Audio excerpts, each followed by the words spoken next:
Yes! Salut tout le monde, Beadroller numéro 2. On parle du Beadroller encore. Je vais vous parler des choses qui est à considérer si vous voulez l'acheter. On fait des petits updates dessus. On va faire un garde. Puis on installe la boîte électrique. Tout ça dans le prochain épisode. Yes sir!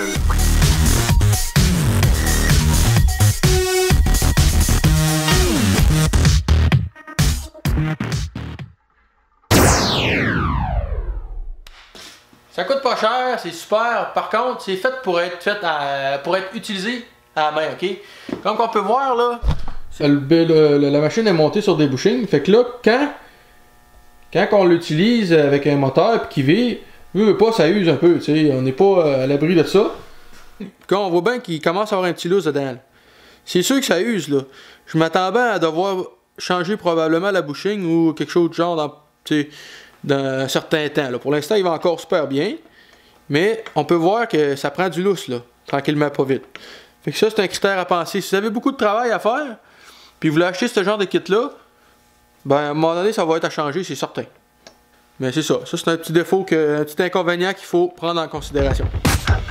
Ensuite de ça, ici, là, il n'y a pas de garde. Fait que veux pas, quand je travaillais, il y a tout le temps un petit risque qui se dit, faudrait pas que je me passe les doigts là-dedans. Ou un morceau de linge ou quelque chose. Donc ça va faire partie de mon update. Je vais tenter de faire un petit garde là-dessus. Là, pour être sûr et certain de ne pas avoir à me pogner les doigts là-dedans. Ensuite de ça. Peu importe l'application que je faisais. Ok, si je forçais vers le bas. Comme ça. Pas de problème. Ok, le kit était super bon. Par contre, à toutes les fois que je vais avoir envie de forcer un peu vers le haut. J'ai comme pas de force. Je sais pas si vous voyez là, mais ça lève là. Donc si je voulais plier, mettons ma tour vers le haut un peu ou quelque chose, là, ben, la machine elle levait. Donc je devais me mettre les pieds sur le morceau en bas, puis peser dessus. Puis ça, ben, je vais essayer de régler ça aussi. C'est un petit update que je vais faire. Je pense que je vais mettre une genre de patte de support à l'arrière, de l'autre côté. Ça y penser parce que souvent on force un peu avec la tôle pour lui donner une forme.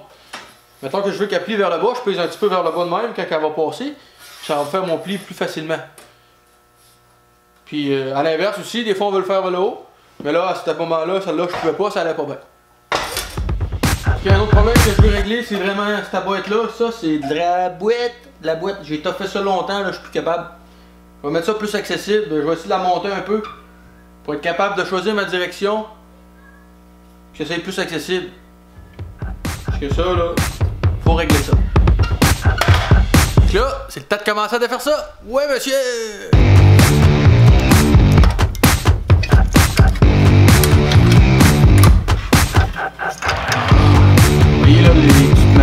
Ça, n'importe quoi, ça là.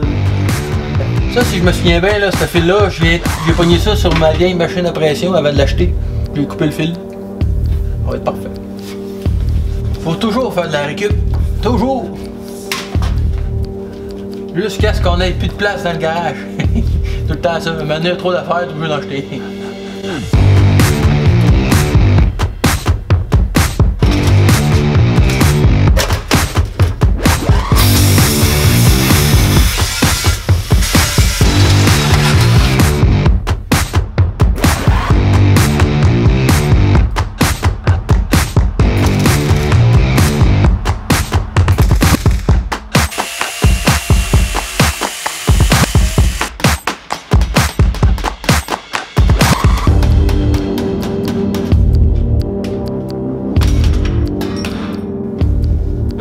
J'ai pas mon Beadroller. Avec le Beadroller, ça aurait été super bien. Ok, je viens de finir mon guide. Ben, en fait, il est pas fini. J'ai mesuré la largeur des gears, plus la chaîne. Puis là, ce que j'ai envie, c'est comme l'envelopper. La poignée, là, puis la faire suivre toute la chaîne au complet. Fait que là, je vais rapetisser l'intérieur. Fait que là, en rapetissant l'intérieur des deux côtés, ça devrait fermer tranquillement. Ce que je vais utiliser, ça va être mon shrinker. Puis le shrinker, lui, il va s'occuper de tout fermer ça comme il faut, là.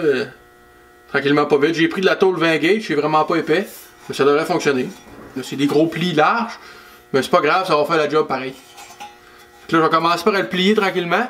Puis après ça, je vais sûrement faire une encoche pour être capable de passer. En tout cas, je vais vous montrer ça. On continue avec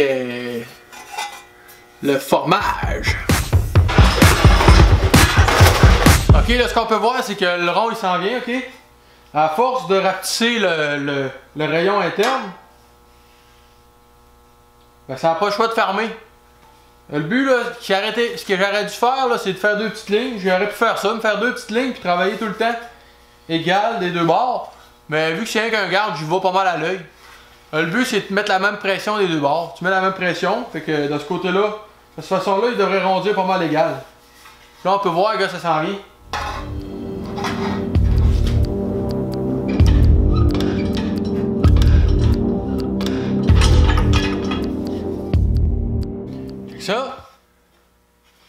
Ça s'en vient, gars. Il y en a un qui est plus curvé que l'autre. On le voit à l'œil, là. Fait que là, il faut que j'en donne un peu ce bord-là.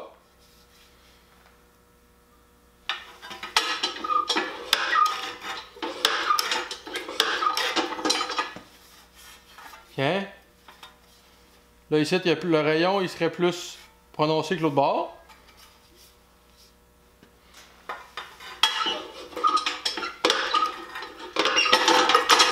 Si tu veux faire un beau rayon, faut juste que tu sois constant dans tes déplacements. Tu avances tout le temps à la même distance, puis tu serres tout le temps la même pression. Dans ce cas-ci, c'est facile, je fais serrer au fond. Je cote ça au fond à tous les fois.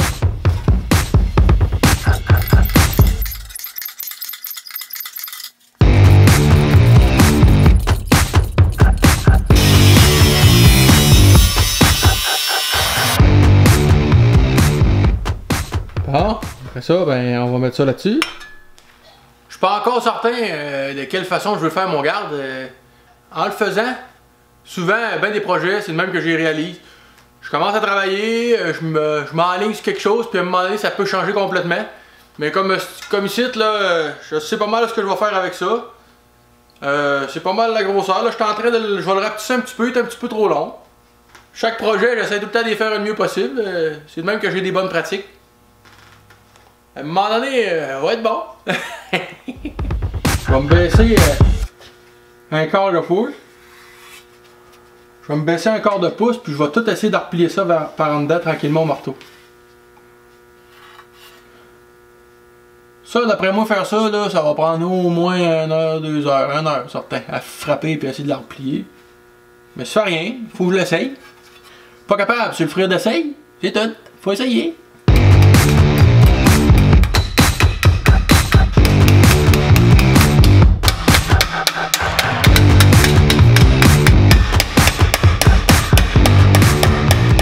Voir, on voit qu'il va un petit peu en ouvrant. Mais c'est pas bien grave, là.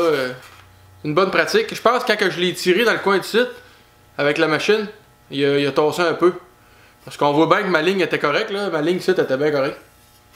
Fait que c'est ça, c'est un beau petit morceau pareil. J'aime ça faire des petits morceaux de même, c'est le fun. Des bonnes pratiques. One piece. One piece. Yes.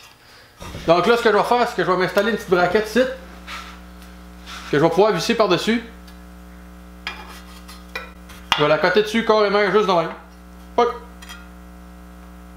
Ça va me faire un super bon garde protection. Je me suis fait une petite braquette, comme ça. Puis là, je vais pouvoir installer mon garde par-dessus. J'ai fait un trou dedans, puis je vais souder à l'intérieur.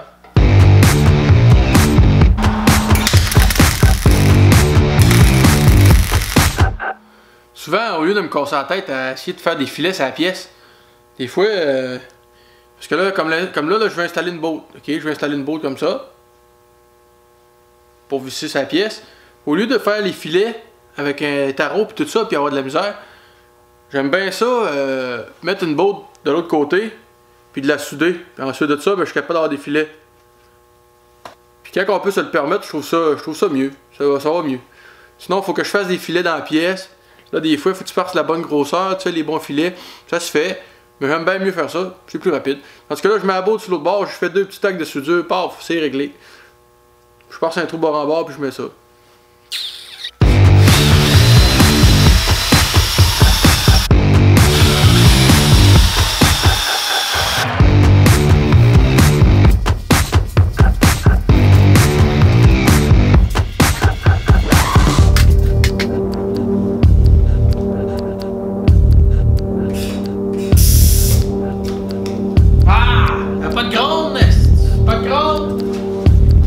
assez important.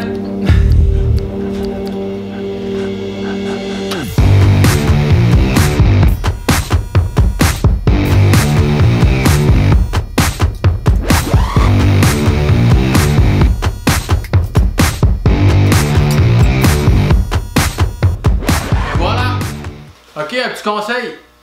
Quand il y a un moteur en jeu, là-dedans il y a des bearings, il y a toutes sortes d'affaires, puis vous voulez être sûr de ne pas souder les choses ensemble là-dedans. Là. C'est important pareil. Un petit conseil, mettez votre ground proche. Tu le mets proche de la soudure. Fait que dans ce temps-là, l'électricité, c'est comme l'humain. Ça cherche tout le temps à prendre le chemin le plus facile. Fait que c'est la même affaire. Et là, ça part du ground, ça saute tout de suite à la torche. Au lieu de se promener, si je l'aurais mis exemple en bas, puis se promener au travers de la pièce au complet, ça aurait pas été bon.